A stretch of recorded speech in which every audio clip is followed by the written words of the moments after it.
नमस्ते। तो चलिए आज एक बहुत ही पुरानी मतलब एंशिएंट ग्रीस से आई एक पहेली को सुलझाते हैं। एक ऐसी खोज जिसने साइंस की दुनिया को हमेशा हमेशा के लिए बदल दिया। जी हाँ, हम बात कर रहे हैं आर्किमिडीज प्रिंसिपल की। तो इस दिलचस्प सफर के लिए तैयार हो जाइए। चलिए शुरुआत करते हैं पानी के एक कह सकते हैं एक मैजिक ट्रिक से। एक ऐसा एक्सपीरियंस जो हम सब ने कभी ना कभी महसूस जरूर किया है। कभी सोचा है कि कोई भारी भरकम चीज जैसे कोई पत्थर या पानी से भरी बाल्टी हवा में कितनी भारी लगती है, लेकिन जैसे ही उसे पानी के अंदर ले जाते हैं वो अचानक से एकदम हल्की महसूस होने लगती है। ऐसा क्यों होता है? क्या इसके पीछे कोई जादू है या फिर कोई गहना साइंटिफिक राज छिपा है? तो इसका जवाब ये है कि भाई ये कोई जादू वादू नहीं है। इसके पीछे काम कर रही है एक फोर्स, एक शक्ति, एक ऐसी अनदेखी शक्ति जो पानी के अंदर मौजूद हर चीज पर अपना असर डालती है। और इस मिस्टीरियस फोर्स का, इस रहस्यमयी शक्ति का एक खास नाम भी है। चलिए इस पहेली के पहले और सबसे जरूरी क्लू से पर्दा उठाते हैं। तो इस फोर्स को कहते हैं बोएन फोर्स। आसान भाषा में इसे अपथ्रस्ट भी कह सकते हैं। जैसा कि नाम से ही पता चल रहा है, ये एक अपवर्ड फोर्स है, मतलब एक ऐसा धक्का जो नीचे से ऊपर की तरफ लगता है। जब भी कोई ऑब्जेक्ट किसी फ्लूइड यानी किसी तरल पदार्थ में डुबोया जाता है तो वो फ्लूइड उस ऑब्जेक्ट को ऊपर की ओर धकेलता है। यही वो इनविजिबल पुश है जो भारी चीजों को हल्का महसूस कराता है। ओके, तो ये बात तो समझ में आती है कि अपथ्रस्ट जितना स्ट्रांग होगा चीज उतनी ही हल्की लगेगी। पर सबसे बड़ा सवाल ये है कि ये अपथ्रस्ट आखिर होता कितना है, इसकी ताकत कितनी है, क्या हम इसे नाप सकते हैं? बिल्कुल, और यही पता लगाने के लिए आर्किमिडीज ने एक शानदार एक्सपेरिमेंट किया था। चलिए अब थोड़ी देर के लिए हम खुद साइंटिस्ट बन जाते हैं और इस अपथ्रस्ट की असल ताकत को नापने के लिए एक बड़ा ही सिंपल सा एक्सपेरिमेंट स्टेप बाय स्टेप समझते हैं। तो स्टेप 1, सबसे पहले हम एक मेटल का सिलेंडर लेते हैं और उसे एक स्प्रिंग स्केल से हवा में लटकाकर उसका वजन करते हैं। मान लेते हैं कि स्केल पर रीडिंग आई 4 kgf। ये है इस सिलेंडर का असली वजन, जिसे साइंस की भाषा में कहते हैं ट्रू वेट। अब बारी है स्टेप 2 की। अब हम इसी सिलेंडर को धीरे धीरे पानी से भरे एक बीकर में डुबोते हैं और ये देखिए स्केल पर रीडिंग फौरन बदल गई। अब ये दिखा रहा है सिर्फ 3 kgf।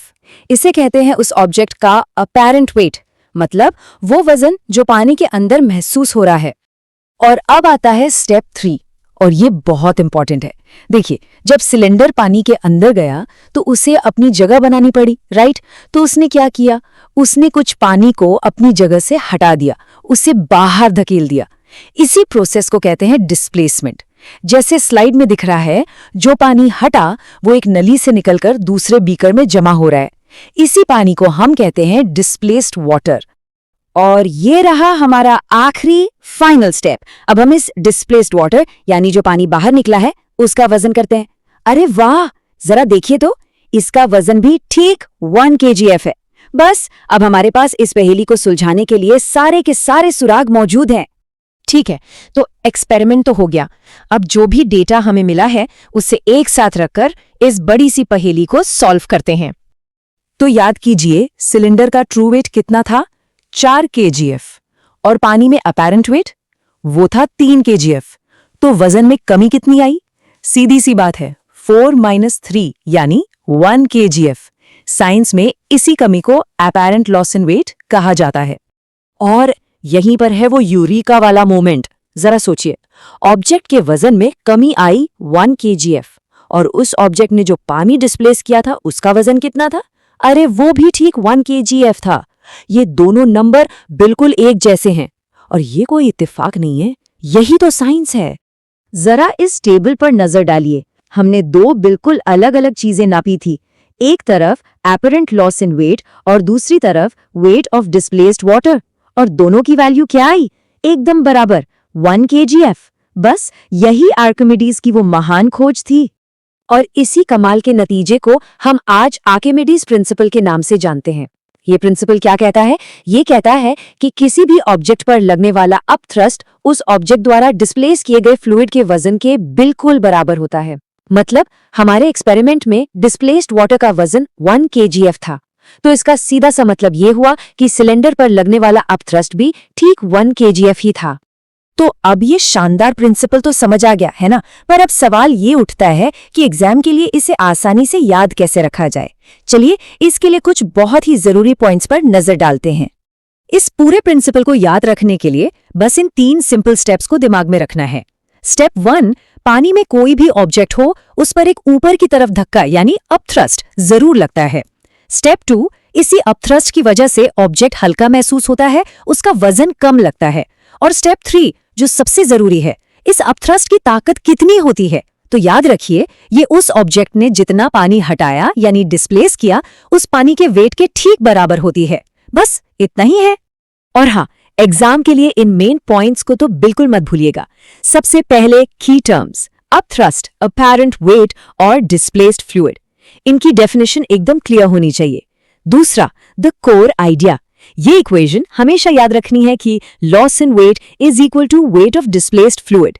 और आखिर में इसका एप्लीकेशन, यही वो प्रिंसिपल है जो हमें बताता है कि क्यों लोहे का एक छोटा सा पत्थर तो डूब जाता है, पर लोहे से बना इतना बड़ा भारी भरकम जहाज आराम से तैरता रहता है। तो अब उस सवाल पर आते हैं कि एक छोटा सा पत्थर डूब जाता है पर इतना बड़ा जहाज तैरता है। अब इसका जवाब हमारे पास है। देखिए, सारा का सारा खेल जहाज के डिजाइन का है। जहाज का डिजाइन अंदर से खोखला यानी हॉलो होता है। इस डिजाइन की वजह से वो अपने वजन के मुकाबले कहीं ज्यादा पानी डिस्प्लेस करता है। और रूल क्या है? जितना ज्यादा पानी डिस्प्लेस होगा उतना ही ज्यादा अपथ्रस्ट मिलेगा। और यही जबरदस्त अपथ्रस्ट उस विशाल जहाज को तैरने में मदद करता है ना कमाल की बात? इस बारे में और सोचें और अपने दोस्तों के साथ भी इसे जरूर डिस्कस करें।